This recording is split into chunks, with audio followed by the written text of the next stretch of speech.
প্রিয় মানুষের ফোন থেকে কল হিস্টোরি ডিলিট করে দিয়েছে, ভাবছেন আর কোনো উপায় নেই? একদম ভুল।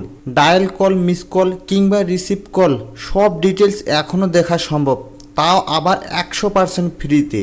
চলুন শুরু করি। কাজটি করার জন্য প্রথমে আপনার ফোনের প্লে স্টোরে যাবেন। এরপর এইখানে সার্চ দিবেন E2PDF।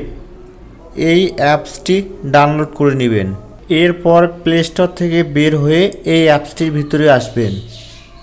এরপর এই বক্সে টিকচিহ্ন দিয়ে প্রসিড এইখানে ক্লিক করবেন। এবার ক্লিক টু কালেকশন এইখানে ক্লিক করবেন। এইখানে আপনার call log, SMS, WhatsApp, chat, আপনার যা যা প্রয়োজন সব কিছু পেয়ে যাবেন। ধরুন আমি জেনারেল কল লগে ক্লিক করলাম। এখানে ডান দিকে থাকবে আজকের তারিখ এবং বাম দিকে আপনার যেই তারিখ পর্যন্ত কল লগ বা SMS যেগুলো দরকার সেই তারিখটা বসাই দিবেন। দেওয়ার পর আপনি যে কল লিস্টে PDF আকারে নেবেন সেই ফাইলের নাম দিবেন। ধরুন আমি এখানে আমার চ্যানেলের নাম দিলাম। দেওয়ার পর এক্সপোর্ট টু PDF এইখানে ক্লিক করব। এখানে আপনার যা যা পারমিশন চাবে সবগুলো এলাও করে দিয়ে দিবেন। আমার এটা নতুন সিম, তাই খুব অল্প কল এখানে দেখাচ্ছে।